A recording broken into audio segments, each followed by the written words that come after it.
Modern Kitpvp was launched on April 20th alongside with a surplus of new items and features. It's safe to say it quickly died, as on launch it had around 200 to 250 players, I believe. Fast forward into modern day, it peaks at a whopping 3 players. They advertise on the forums page that it's a new experience aimed towards those who enjoy the classic PvP experience. In terms of the pros in creating and launching Modern Kitpvp, I went ahead and logged onto the server and wrote down all of the good and bad things I think they implemented. Some features that stuck out to me were daily login bonuses, which assist new players and rankless players in getting loot without dropping mid. A very known issue on Invadedlands was new players constantly being fucked over for levels and XP by players who pay for ranks.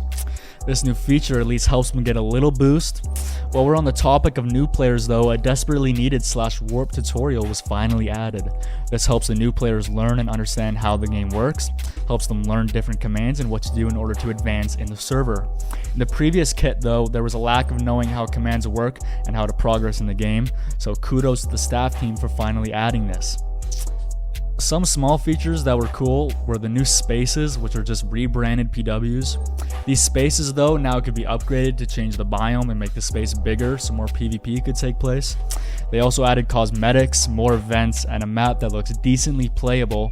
Again, all these are cool and all, but could have been added way earlier to help keep the server alive and better. Swapping over to the cons, Invaded has had a reputation to make every single aspect pay to win. Did they finally figure out a fix? Nope, instead they made it worse. Alongside the old kit map, there were ranks you could purchase which would give you kits and perks. Instead of tamping this down and nerfing those ranks though, they turned around and added an exclusive donor shop to those who paid for high ranks. Now, did I buy the top rank just to show y'all what's in the shop? Of course I did, as I want to give you the top of the line content. This donor shop has loot that you could only get at this new shop, or loot that was just plain cheaper. Modern Kit was a clean slate. They could have done anything with it, and they somehow made it more pay to win than the previous Kitpvp server, which really blows my mind. Crates are also something that was carried over from the old Kitpvp server, stacking up to the pay to win situation. Aside from that now, with the transition over to 1.20 Minecraft, a wave of new items were added such as netherite armor weapons, tridents, shields, crossbows. Obviously you get these items from buying ranks or winning them in crates, and completely melts any gear below it, leaving the server pretty unplayable.